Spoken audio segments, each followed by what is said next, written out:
Good morning. We're actually running a little bit ahead of schedule. How often does that happen?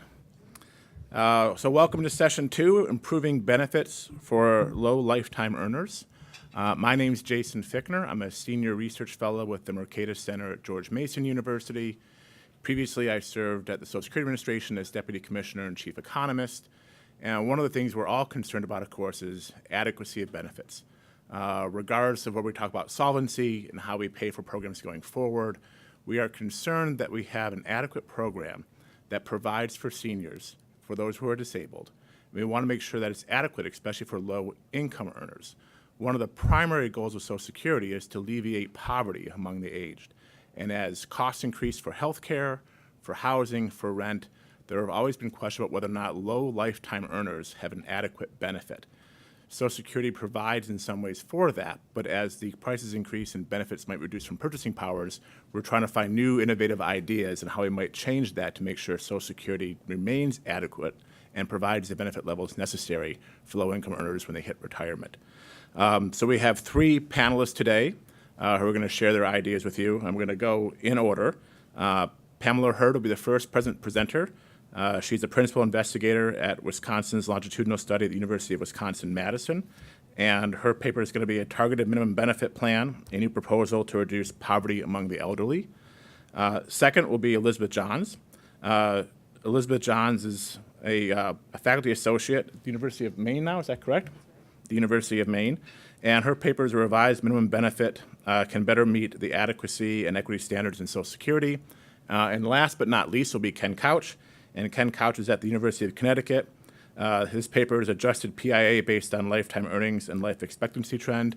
And Ken has co-authored that paper with 3 former people who work currently at Social Security, who I had the pleasure of working with when I was there, who are all here in the audience today.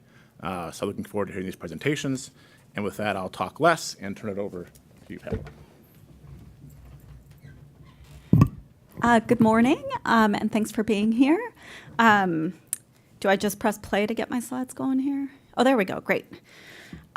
So first of all, I want to give a shout out to my collaborators on this project, Melissa Feverell, who's at the Urban Institute, Tim Smeeting, who is on the faculty with me at the La Follette School of Public Affairs at the University of Wisconsin-Madison, and Madonna Harrington-Meyer, who is at Syracuse University.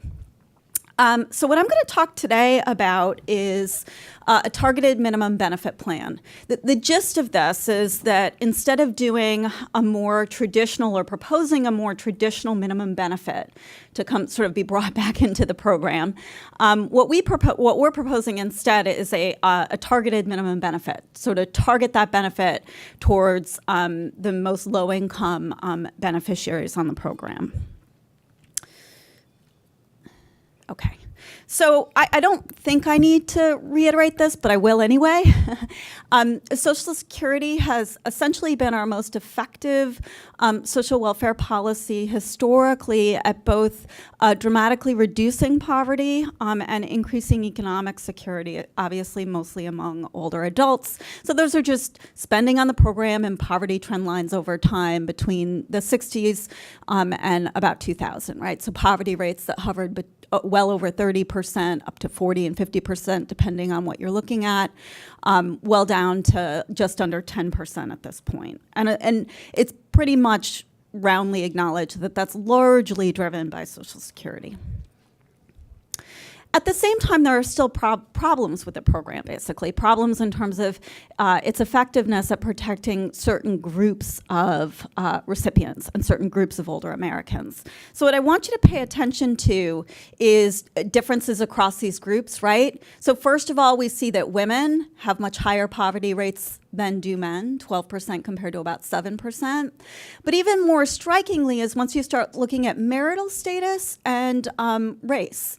So the difference in poverty rates between married individuals, 5%, unmarried individuals, 16%. Black individuals living alone, 19%, Hispanics, 18%. So there's still quite a bit of poverty among subgroups of older adults. And in that way, the program maybe isn't working as effectively as we'd like it to. I think it's also important to point out that things have changed quite a lot since the program was really amped up in the 60s and especially in the early 70s. So this is just trend lines showing you the shift towards defined contribution pension plans, right? So dramatic increase in those, dramatic decline in defined benefit plans. The example I always like to talk about is the difference between my grandmother and my mother. My grandmother, every month she got a check from Social Security, she got a check from her husband's defined benefit plan, and she had some private savings. It was a fairly secure, stable source of income. My mom, on the other hand, still has Social Security and her Social Security check, but everything else is really individualized. She absorbs way more individual risk than my grandma did in terms of all of her money, all of her additional private savings is in the market, and she essentially has been responsible for managing that and making good choices. And she has made good choices, actually. So just a little reminder here. So when I talk about this, the sort of weaknesses in the program, one of the weaknesses I think is in the program, I think my collaborators do as well, and certainly probably others in this room, surrounds the eligibility structure for the program. So we all know about the worker benefit, and most people, particularly the general public, tends to think about the worker benefit portion of Social Security. 10 years earnings to qualify, your benefit is based on a progressive adjustment of your wages over your lifetime. Low-income folks get a higher fraction of their wages back than do high-income folks. And in that way, it's an incredibly progressive program. There is another portion of the program, though, through which about 2/3 of women actually receive benefits. And those are the spousal and survivor benefits. So this is the marriage eligibility component to the program. So the way that you get eligibility is not based on your prior work status, but the way you gain eligibility is based on marital status.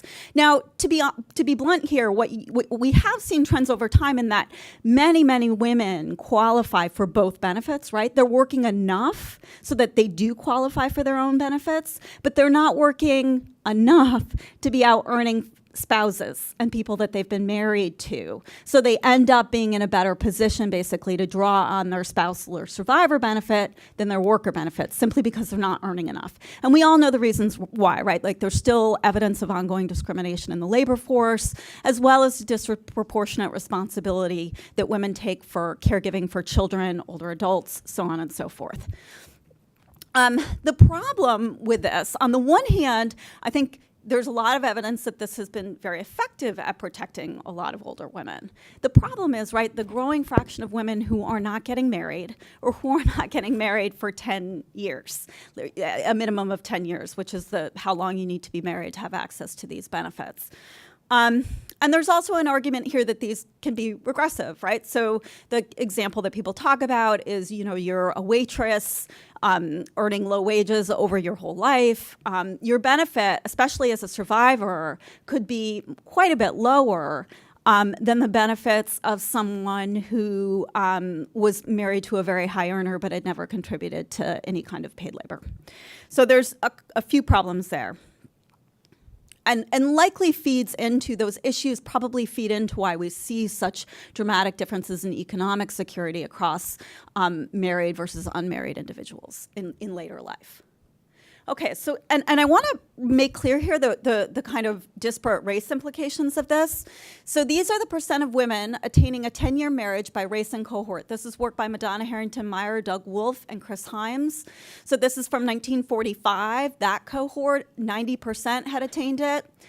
A slight decline to about 85% for the 55 birth cohort, and then a continuing bit of a slide for the 1965 cohort. These are white women. Hispanic women follow a somewhat similar pattern, but black women, 80% in the 45 cohort qualified, down to 70% for the 55 cohort, down to 60% for the 65 birth cohort, right? So there's also real implications in race inequality in terms of who actually has access to these benefits. Okay, so there's a range of different ways that people have talked about improving these benefits. Do we improve spousal and survivor benefits? Care credits have been tossed out there. I've done work on that. Minimum benefits and improving SSI. I'm going to focus on a minimum benefit proposal, but I'm happy to talk in Q&A about the trade-offs between these sort of broadly different approaches. Okay, so the way that our benefit worked, or our proposal works, is that the eligibility requirement would be that you'd still need to meet that 10 years of earnings eligibility requirement. The benefit level would supplement household income up to 100% of the poverty level. So your total income would be taken into account in terms of deciding what this minimum benefit would look like, okay? The administration of it, for those of you in the room who are familiar with the Earned Income Tax Credit, would be quite similar. So the idea is at baseline, we would expect that people fill out like a 1040 easy application, basically, or I'm sorry, tax form. And so eligibility would be determined that way. It's relatively straightforward. And then based on some I was given in a prior workshop where we were talking about these proposals, we would not expect people to keep reapplying. And I can talk about that in Q&A and why, but it would be a one-time kind of thing. Most critically about this benefit, and this is said as someone who's done work on other kinds of more typical kinds of minimum benefits, is that this will not influence eligibility for Medicaid or SNAP. And this was really important to me because minimum benefits, theoretically, could actually lead, if you bump up people's incomes enough, you could lead them to be ineligible for other programs. And Medicaid is especially critical, okay? So Medicare only covers half of older people's out-of-pocket healthcare expenditures. For low-income people, it would be brutal. They would lose somewhere around $3,000 to $4,000 a year in income if they lost that Medicaid supplement. So we don't want to make them better off in terms of a benefit, but actually make them worse off, right, in their aggregate income security. So that's another critical feature of this program. Okay, so what's the impact here? These are the estimates produced by the Urban Institute. This is just poverty trends between 2015 and 2065.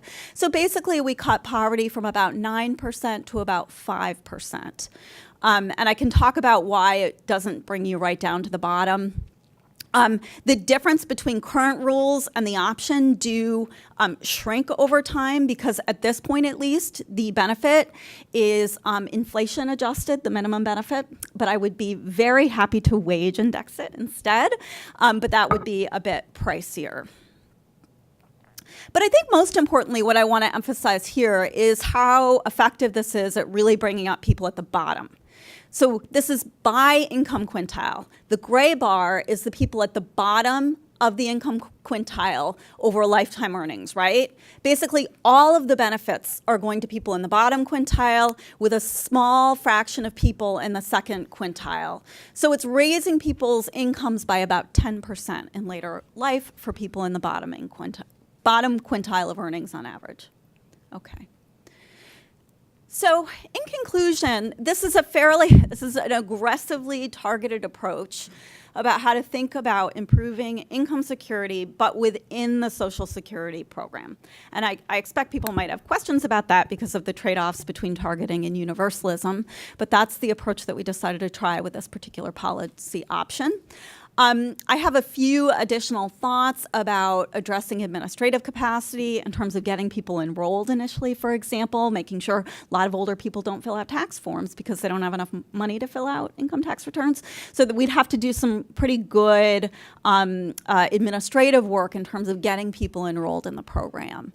And as I already inferred, there is always this trade-off within programs like Social Security. There is already targeting within Social Security. This is pushing that targeting a little bit further. That, of course, comes with some inherent political risks, and that is a potential trade-off depending on how it's interpreted. So thank you very much.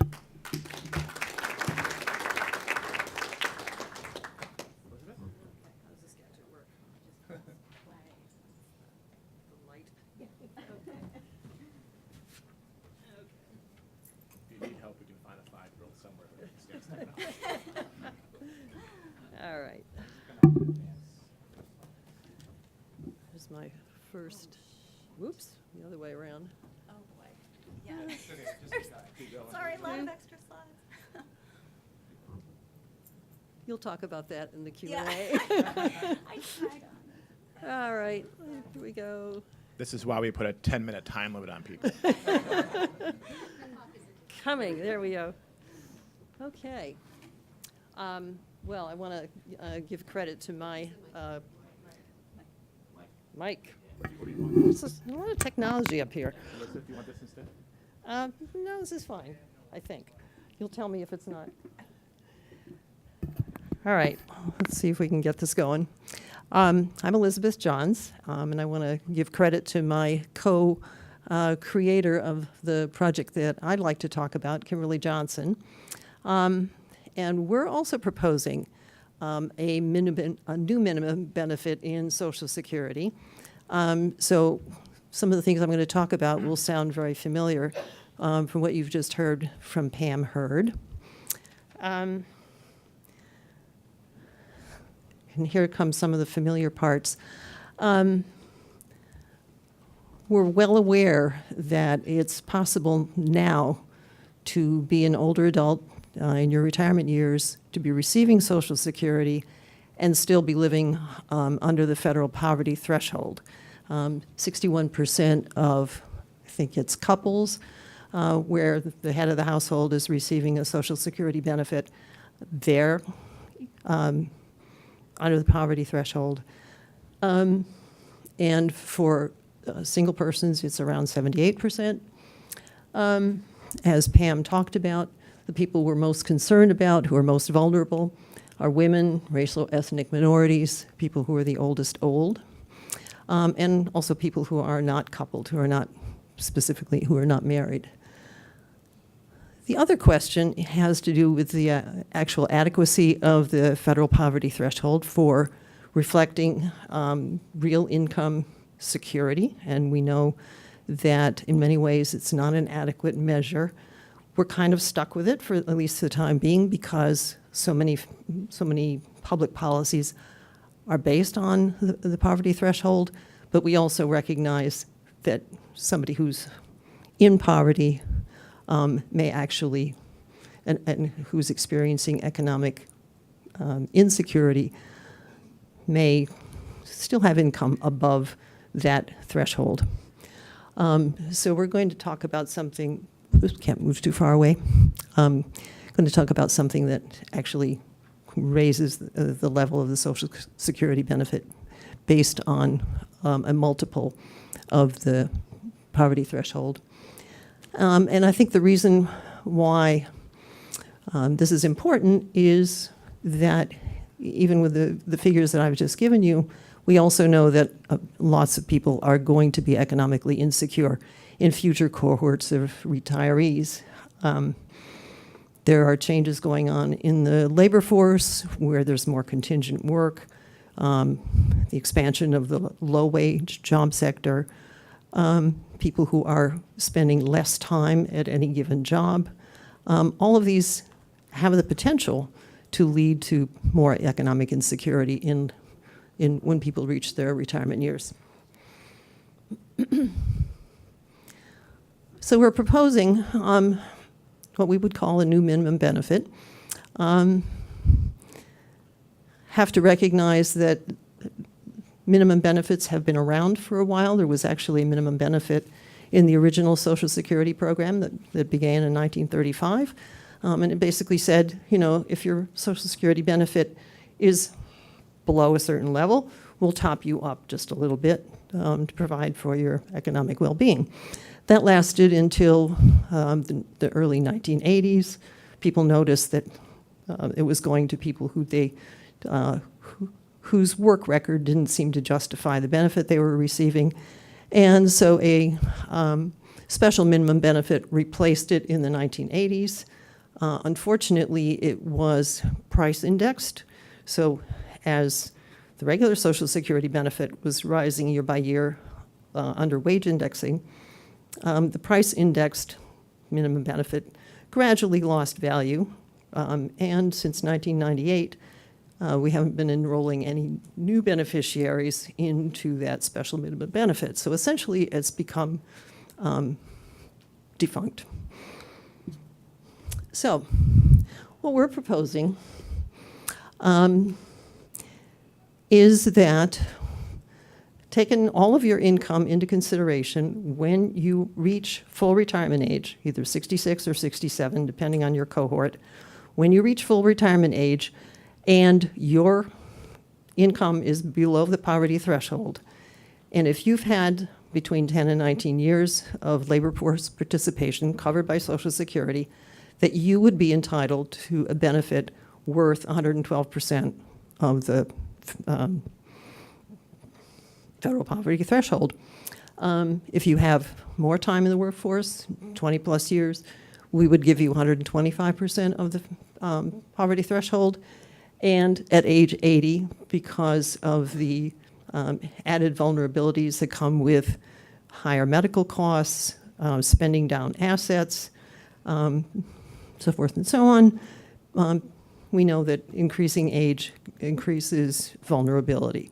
So at age 80, everybody whose total income is below the 125%, and they're also entitled to Social Security, they get bumped up to the 125% level.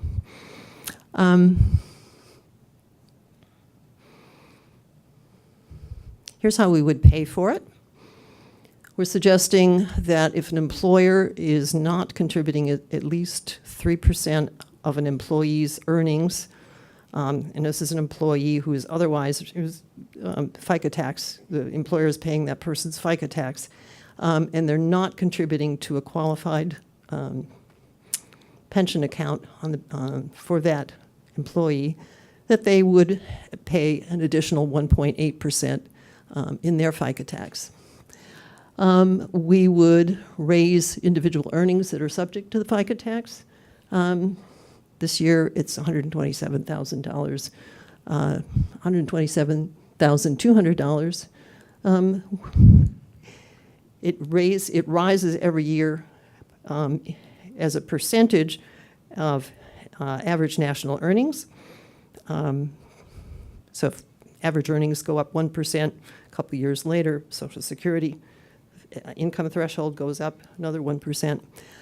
We propose actually formally tying it to 3 times, thank you, better hurry up, 3 times average national earnings. And that would mean $144,295 would be the income at which Social Security would be taxed this year. We would exempt earnings between 3 and 10 times national earnings, and then reinstate the tax at 10 times or more of national earnings. Okay, so thank you to Karen Smith, who's right over here, for what follows. This is what the results would look like. Remember, our primary concern is alleviating older adult poverty. And we see what things look like in 2015, before the program takes effect. 9% of older adults in poverty receiving Social Security. Our proposal is shown in the darker blue, and we have a pretty quick drop from 9% down to 5% by 2025, and it continues to decline somewhat more than what will happen under current law. Here's what happens with with people by per capita income quintile. We show that people in the bottom quintile are certainly benefiting. People who in the second quintile doing a little bit better, and the other quintiles, we're not trying to benefit them particularly, are not showing much change. A minute, okay. Quickly, females do slightly better compared with males over the 50 years that are simulated. Marital status, people who are married don't see a whole lot of change going on there. They're the dark blue on the left, and the people who are never married do better under this proposal. race and ethnicity. Black non-Hispanics tended to fare the best. Shared income quintile. Some of the benefits that I was showing in previous slides, where women were doing better than men, by race and ethnicity, minorities were doing better than non-Hispanic whites. Thank you. I'll try to move quickly. The benefit levels were at the level somewhere in the range between $2,000 and $4,000 to $6,000 over in 2015 dollars over a 50-year period. And we were showing that the populations that we were trying to benefit did in fact benefit, and the folks that we didn't feel needed the help didn't show much positive change. Unless, if we start feeling sorry for them, here is what's going on in terms of shared income. The lowest income quintiles in the dark blue on the left, not much change there. The people in the top quintiles are doing really well. They're gaining something in the range of $100,000 over that period of time. And the same thing for assets, the assets that they include over that period of time. So essentially what we're saying is we know there are these disparities, widening disparities between people in lower income sectors and people in the upper income quintiles. We're trying to help the ones who are in the lower quintiles. The help that we give is meaningful, we understand that, but in pure dollar terms, it's modest compared to what we're seeing here with the upper quintiles. And finally, here's how the cost of the program looks over out to 2085. And basically, except for that little bump there around 2030, and Karen can perhaps explain what that's about, basically it looks to me as though the program essentially pays for itself. So, I'll stop there.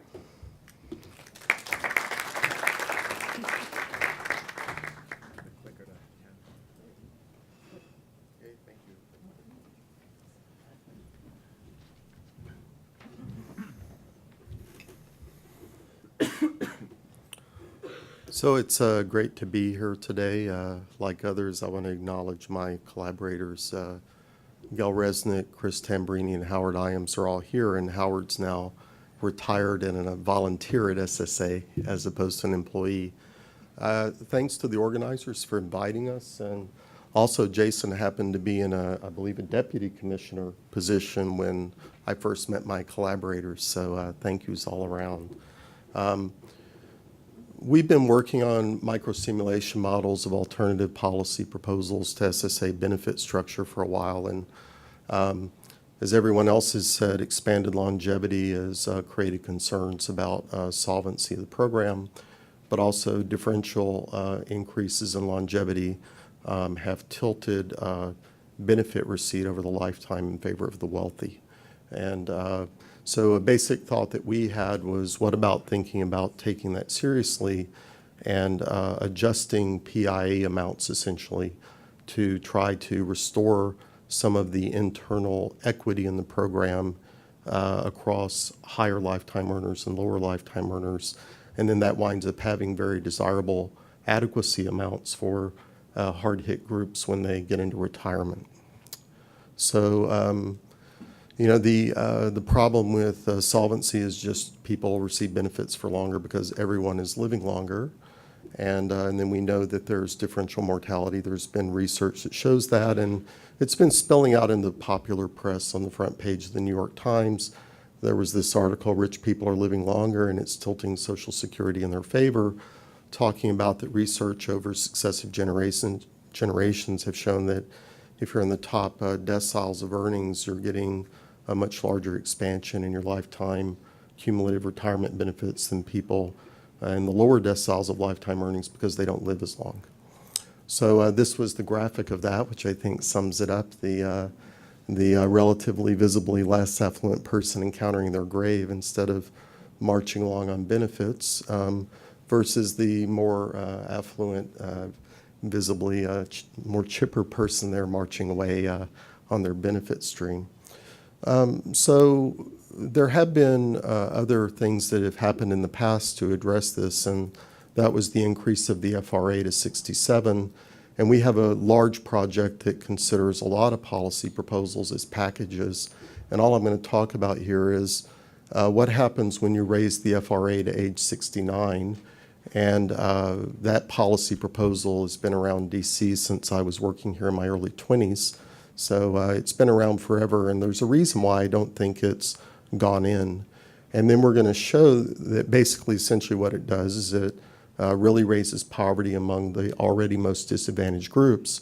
But then we're going to show that if you slightly alter benefit streams to compress the distribution of payments according to changes over time and mortality, that you raise up the lower tail, and it almost unwinds this effect of raising the FRA. So we're looking at them as a combined package of policies and possibly another policy instrument to think about. But you could also do the things that the other presenters have talked about instead of this. That would be another way if the FRA is raised to help disadvantaged groups. So they're related. So basically what we think is we would let people keep the average lifetime gains, but to the extent longevity expanded more for higher lifetime earners, we would adjust the value of their lifetime benefits down by a proportion. But for people whose longevity has not expanded as much, we would adjust it up.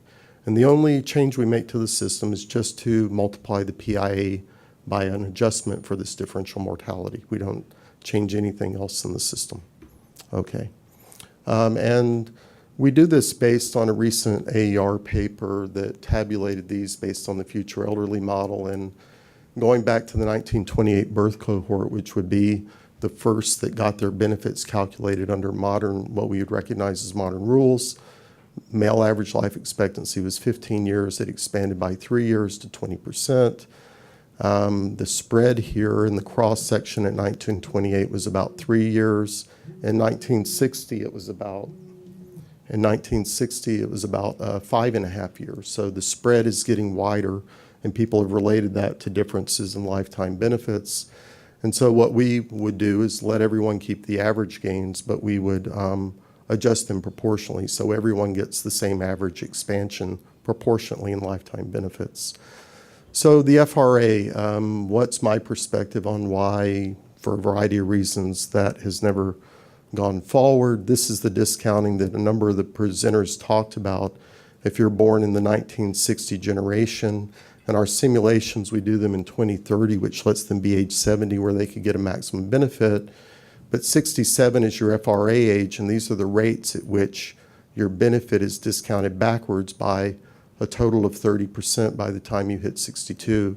So people who don't really work on Social Security policy and they hear we're going to raise the FRA, what they don't immediately get is you're going to discount the benefits backwards by 2 more years. And the reason this is almost always in every commission's proposal for reform of SSA is it gets you 13 cents on the dollar roughly, because it's an across-the-board cut in outlays. If there's no behavioral adjustment in the election of your timing of retirement, your benefit's going to be discounted by 2 more years of this. In the packet of materials AARP gave you, they had a summary of the most recent trustees report that says that when the trust fund is exhausted, it will be about 23 cents on the dollar. So that will be the shortfall. This is 13 or 14 cents of that, so it's a big chunk. Okay, so why then, if we've known this since I was first in DC so many years ago, why hasn't this happened?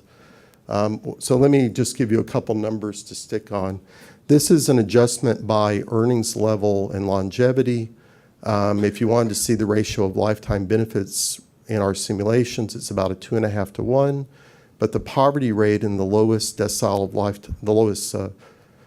quantile of lifetime earnings is about 23%, and among those without a high school education, about 14%.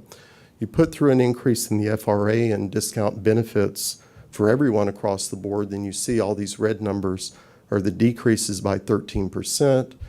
Everyone's lifetime benefits come down, but it's still about a 2.5 to 1 ratio. And then these, all the blue numbers are increases in poverty. So it's across the board increases in poverty. And this is the problem for people we're really worried about, like people in the bottom decile, poverty rates go up by 5 percentage points. For people with less than a high school education, up by 3 percentage points. So you could take the group you're worried about and you're going to get this problem. So these kinds of proposals, then I view them as things that would be packaged with a package of proposals. So you could put in a poverty floor, and that's one way people think about this. But we do this longevity adjustment, and so the big thing to notice is you get transfers, positive transfers in on the benefit level of people in the bottom decile of earnings. And yeah, you still have reductions everywhere else, but if you look at the sort of monthly simulated earnings, this is out of the Mint model, once you annuitize people's assets, their IRAs and so forth, people are generally not at the poverty line, although they're experiencing a trimming of their Social Security benefits. But very importantly, these people that are down near the poverty line are actually spread across all these demographic groups. So the way to think about this table is you're pushing down the top of the distribution and you're putting in money at the bottom. And I wish I had a distributional chart I could show you, I just don't. And but then what happens to poverty rates? So now the red numbers are decreases in poverty.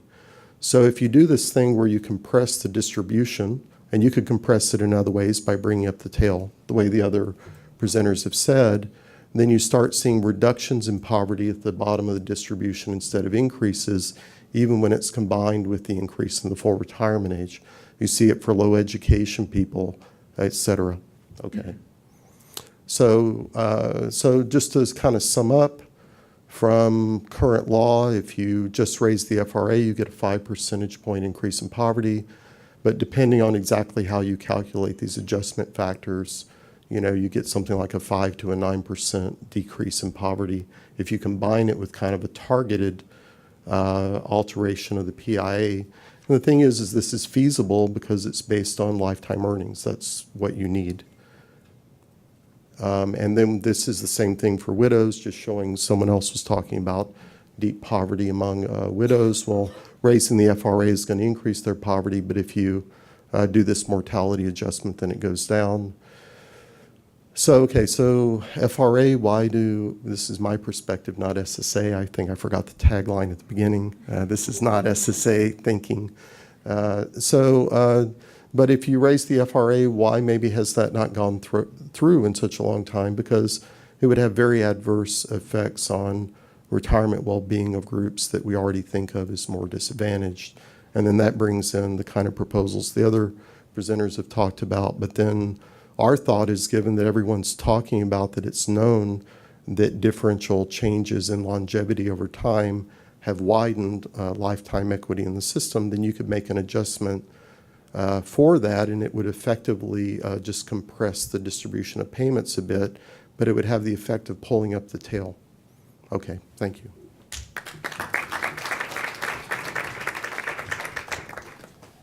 Thank you. We are going to have, obviously, some time for questions. We have about 25 minutes. If you have a question, please raise your hand, and one of the staff members will come to you. Please wait for the microphone before you start speaking, and please make sure you ask a question, not a long commentary or your lunch menu list. Before we start with a question, I want to ask one of my own, but give some context first. First of all, thank you again to AARP for putting this on. One of the beauties of this innovation program was that it's trying to get beyond the typical debate of solvency, which is still important, obviously, but usually what you hear is Social Security is going bankrupt, raise the retirement age. Social Security is going bankrupt, raise the payroll tax, raise the payroll tax maximum. You don't have a discussion of the nuances of where the program is working well, but where it can be strengthened. How can we change issues to help lower income people who have low lifetime earnings? How can we change it so that people would delay claiming, because when we started the program, we didn't have an early retirement age. How do we change that so they're better educated and understanding what the costs of delaying are, the costs of filing early? How do we encourage wealth accumulation? If we're really concerned about income inequality in this country, part of it is then a reliance on how do you have access to wealth. And that's one of the things when I was working with Gary Koenig and Bill Gale on my paper, the idea was how do we actually build wealth accumulation amongst lower income groups? And our plan starts doing that. So this is the idea of talking about the innovations of where we can strengthen the program, not ignoring solvency, but how do we improve it? And that's what this innovation idea is about. So I appreciate AARP putting this on and the Academy for hosting us as well. My question I want to ask each of you in turn, and I don't mean to put you on the spot, but I'm going to. One of the things I've advocated for with this innovation is that we try to get Congress to hold hearings on our innovation ideas. So imagine you are sitting in front of the Ways and Means Committee or Senate Finance, and you have to now sell your proposal to both Democrats and Republicans. And you've got that little yellow light in front of you saying you've only got a few minutes which to answer. Why? Explain to members of Congress or senators why your proposal is one they should be interested in and support on both the Democrat and Republican side. Well, I'm more of a preparation kind of person, so I would have spent weeks figuring out how to do this. But put on the spot, I guess what I would say is I think the advantage to this particular proposal is the efficiency element. So you're still requiring that people be eligible for the program in the traditional ways that we expect, the kind of work-based eligibility. But in addition, we're targeting in terms of improving income security among older adults in a really efficient way so that we're really sure it's mostly people at the bottom in the income distribution that are getting those benefits. So I guess that's what I'd say. Yeah, I wouldn't mind having a month to prepare for that, too. I think a couple things. I think it's pretty self-evident that we've got a problem with many low-income elders living in poverty. And I think just explaining what that looks like makes the need to do something about it pretty easy to understand. I think the proposal that Kim Johnson and I put together, we can show that it's not going to cost the system over the long term, that we have a way to bring in some revenues. It certainly doesn't solve the long-term shortfall of the Social Security Trust Fund. That's not what we set out to do, and presumably there are other good ideas out there that can address that particular issue. That wasn't what we set out to talk about. So I think in the current environment, I don't see a whole lot of will for doing aggressive things to raise revenue. And so with longevity and the pressures on the system, I think there's going to be a package of policy levers to be put together. And I think there's a logic of why raising the FRA is almost always on the table. It's because you scrape back so much of the projected insolvency when the trust fund is exhausted. But the visible problem is if you do that, you're going to have problems with the disadvantaged groups. And if that was the way things are moving forward, then it's either going to be combined with something like the other presenters have said. An alternative we're saying is that we know that equity within the system has been eroded because of differential life expectancy. One way to address some of the problems with disadvantaged groups without altering the other structure of the system is simply a one-time adjustment to the PIA amount to adjust for what we know has happened. Or you could adjust it simply to hold people at the bottom harmless. That would be similar to a minimum benefit or a poverty adjustment. So conceptually it's very similar, but I'm thinking about the reality that I think it's going to be a package of things, and this would still require revenue to solve the rest of it. But I tend to think compromises wind up being, it's like a recipe, a little bit of a number of things. And so with the longevity, I think the raise in the FRA seems fairly compelling as a budgetary measure, but then our proposal, as well as the others, take into advantage adverse impacts on disadvantaged groups, and I think that's important. Questions for Pamela Hurd. In your focus on achieving, I guess you called it efficient targeting, you seem to be introducing an element of a means test based on tax returns, would it not have been simpler and not too much less efficient to say if your Social Security benefit itself as a proxy of income is below a certain point, that's all we need to know. We don't have to look at a tax return? Because I don't think that works very well with married couples. So I think the idea was we wanted to really be sure, it's an empirical question actually. If urban has interest in doing more work, you could flesh out actually the difference between what you're proposing. My instinct though is that it would be more expensive, and you wouldn't quite be as effective at kind of hitting only people at the bottom of the distribution. But I think, I suspect what you're concerned about is also what I'm concerned about is, even introducing the language of targeting and that stuff in the program. I think it's funny, if you'd asked me 20 years ago when I was it's longer than that, when I was a PhD student, anyway, this is the sort of thing I wouldn't have gone for 20 years ago. But one thing that's really changed over time for me is actually seeing these more kind of hybrid social welfare programs that are actually doing reasonably well. A program like the EITC, for example, where we're seeing programs that maintain political resiliency in ways that I wouldn't have thought they would have, if you know what I mean. So like a program like the EITC, right? And I'm not proposing that, right? Like what I'm just proposing is additional progressivity within the Social Security system as it exists.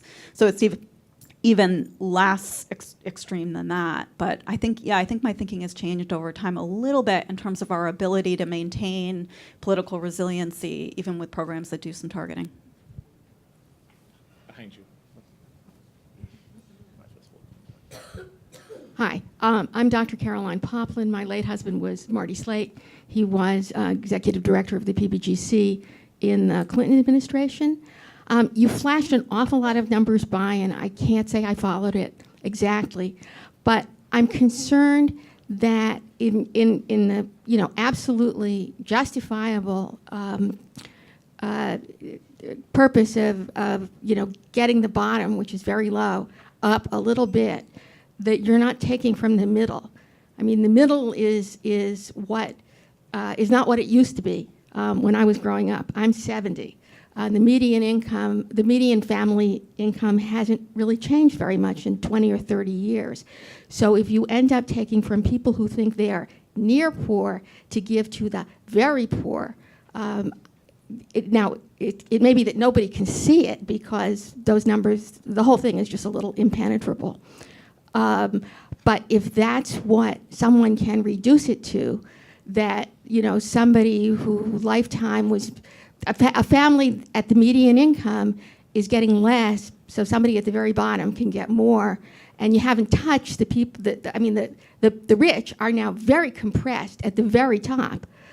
So a person who's rich for tax purposes, it's more than $240,000. A person who's rich for Medicare is over $80,000. So does that, I couldn't see the numbers. Does that pose a problem? I think it's the...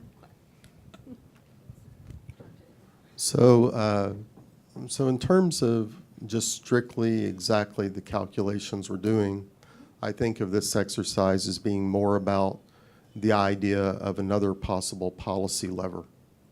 And so I'm trying to point out the problem with the FRA that I think everyone's sensitive to, and I'm acknowledging that there are other ways to come at it simply by bringing up the lower tail. But then in terms of how you would calculate it, we're only showing quartiles or quintiles here, and we're redoing this now with much more finely graded in part to see that, what you're saying. But then there's different ways of calculating that schedule. You could also do this by going into the actual benefit formula that takes the averaged index monthly earnings and changing the parameters in the formula for calculating the primary insurance amount. So I think the point you're raising is a reasonable one, and so we're also looking at that. But I do think that the innovation here, when this is out on the front press, the front page of major newspapers all over the country, that differential longevity within the Social Security system is altering, equity within the system and tilting it in favor of those people at the top that you were saying had very high lifetime earnings. This proposal begins to say, well, within the system, is there a logic to go back and try to restore some of that original equity? And so, I'm sensitive to the point you're raising, and we are thinking about, are there other ways to do the adjustments where you wouldn't have perverse effects, for example? Hi, this question is for the panel. We heard a lot about differential outcomes, differential longevities, differential inputs into Social Security. I'm curious if you could talk about your proposal in contrast with something like a differential retirement age, where your income and your occupation will allow you to retire at 60 without a penalty versus 70 with a penalty, to reflect that it's not just an outcome that occurs at age 70 that a more narrow PIA would address, but it's very much coming at the end rather than kind of a lifetime process. You got the mic. I guess I forgot I have the mic. Do you want to take it first, or do you want? No. If I'm following your question, is sort of what you're asking basically, like, it's not like when you retire or say you start drawing on Social Security at 62, it's not like you can anticipate necessarily that income, whatever your income is at 62, Social Security plus whatever other stuff you have, is going to be consistent over the next 40 years or 30 years. Is that your point? And so that any one of, like for my proposal, for example, you may not qualify for it until actually you're 85. Is that sort of what you're getting at, or? Maybe it's more, some people should probably work till 70, and some people should be able to quit at 60. So how would you do it by profession if someone who's a white-collar faculty member in university can teach in the air conditioning unit till 70, but someone who's ditch digging? Oh, yeah. Well, I think this is really relevant to Ken's work, so I'm going to let Ken.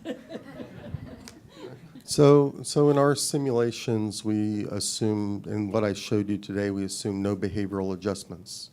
And so this is kind of the point that if you raise the full retirement age and you have 2 additional years of backward discounting, the benefit at age 62 would go down by another 14%. So you'd be down from 70 down to 55. So the benefit could be there and be lower, but then, so if you just got to a point where you wanted out, and even if you were healthy, you wanted to stop, that could happen if you could make ends meet on that. But then the more traditional concern is, well, what about people who really aren't capable of working beyond that? Who maybe wouldn't qualify for DI, but they've started encountering difficulties or whatever, and so they wanted to stop at that point, but that they don't have high lifetime earnings. What about them? Then that's the purpose of the mortality adjustment. Or from their proposals, you could think of combining the FRA with a minimum benefit at the poverty line, or those kinds of things. And so I see their proposals as similar in spirit to what we're trying to do. It's just we go at it through thinking that there's been this internal change in equity in the program, whereas they go straight at the disadvantaged group. Actually, I'll just add to that real quick, then we have another question. But when you start thinking about Social Security, one thing to remember is it's technically the old age survivor insurance program and disability insurance program. So it's an insurance program. It was never intended to be a full national retirement program. So one of the things about this discussion and why the National Academy of Social Insurance is a good venue to host this with AARP is we can reframe the debate about what it means to have social insurance. So insurance being something that has high costs but is a low probability of happening versus retirement where we know we're all hopefully going to retire at some point in time.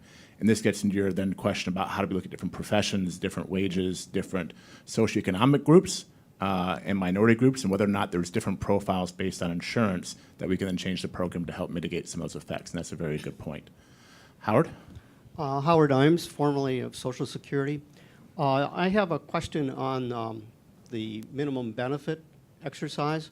In my experience of looking at actual earnings records of people, a substantial portion of beneficiaries who receive low benefits do so because they lack years of earnings, either from being an immigrant, being imprisoned, being married and taking care of children. And I have a real concern when you trigger a benefit to be based on having more years of earnings, because a substantial portion don't have the amount of years that are going to be qualified. I wonder if there's some way one might consider changing the proposal, for example, the one that requires 20 years of earnings to have the higher level. I suspect 10 years of earnings is going to include most people. I actually cited Pam Hurd when in our paper when we were thinking about where to set the age threshold for eligibility. And I think the argument is if you set it too high, then you're going to leave a lot of people out. And if they have at least 10 years in the labor force, we know that they're eligible for a Social Security benefit now. Why not make that an adequate benefit? People have raised questions about whether a minimum benefit might have the effect of discouraging labor force participation. It might have the effect of discouraging private savings. And do we create some sort of a disincentive for paid employment for personal savings by guaranteeing people that they're going to have a certain level of income when they retire? Our proposal responds to that by saying, well, first of all, you're not going to be eligible for the benefit until you're 66 or 67. And by 66 or 67, and if you're living in poverty, you probably really need that. I think poverty itself is a strong incentive for people to work when they can and to save when they can. And if they haven't been doing those things over their adult lifetime, there are possibly very good reasons for that. Social Security cannot address all of those. Supplemental Security Income, SSI, is another mechanism that our system allows for taking care of people who are not eligible under Social Security. Anything to add? I'd just say real quickly, I mean, you're right, Howard, not surprisingly, which is that 10-year, any of the, so I did analyses, but Melissa has some really interesting work. Melissa Favreau at Urban has some really interesting work looking at this as well, that, if you get above 10 years in terms of linking the benefit, requiring people to have more than 10 years of earnings and have this fictional person who spends 40 years in a low-income job, the truth is even those people don't really exist. And so those proposals don't tend to work well unless, and this was Melissa's proposal, that you really aggressively increase that benefit. So you link the benefits to wage increases rather than inflation. And then it helps a little bit with those kinds of folks. But basically, you're right. This idea that we can generate this minimum benefit with all these people who've spent their whole lives in low-income jobs, that's just not how the low-income employment segment of the population, it doesn't work that way. I think we have time for one, possibly two more questions.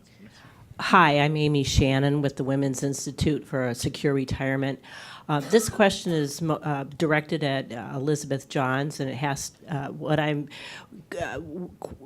concerned about is linking a minimum benefit to someone who's a low earner also to participation in an employer retirement plan of some sort. Because it would be hard to follow a whole career of someone who's a low earner, whether they're participating in a plan that they're getting a 3% match or a 3% contribution from the employer. I also am concerned about linking somehow a minimum benefit to an employer retirement plan, because I don't want to provide, as an advocate for lower income folks and women, I don't want to provide further concerns for employers to provide pensions and retirement savings to their low earners. I think that's a reasonable question. I think what we tended to emphasize when we were thinking about this was the fact that something around 50% of employees currently do not participate in a retirement, a pension savings plan through their employer. And I think somehow that needs to be a focus of reform as well.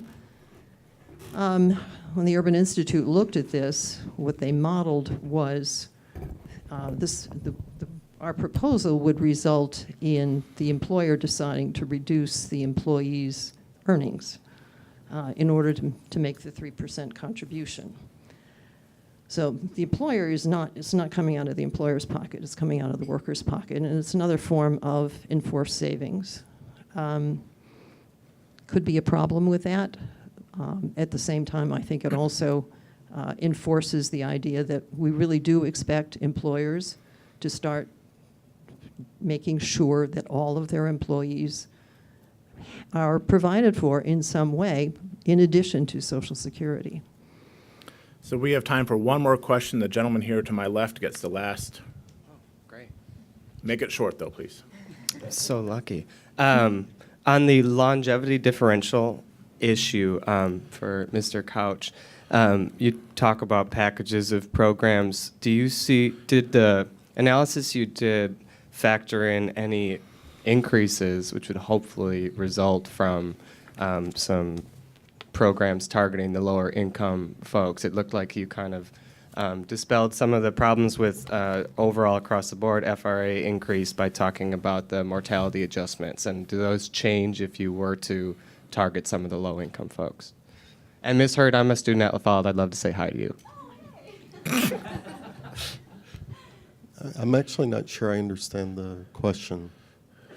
Do you factor in any changes to the differential in longevity for perhaps lower income people if you were to incorporate some of these other package ideas? Well, the whole adjustment that we look at is strictly based on, it's an adjustment to account for changes in longevity across generations. And to look at something like, the poverty minimum, as I said, you could start with a decrease in the FRA and then impose that poverty minimum. It would be a different simulation. There are other people, as many people in this room would know, in DC who say simply let the trust fund, run out, let it run out, and then you have the 23 cents loss on the dollar, and then simply impose a poverty minimum. And so, the thought is, so then what the simulation would look like is an across-the-board 23% cut in income, but then some internal retargeting only for low-income groups. And so there are a lot of different variants of this, that you could run, but each one actually requires you run another simulation model. Thank you. I have some housekeeping announcements, but first, please join me in thanking the panel.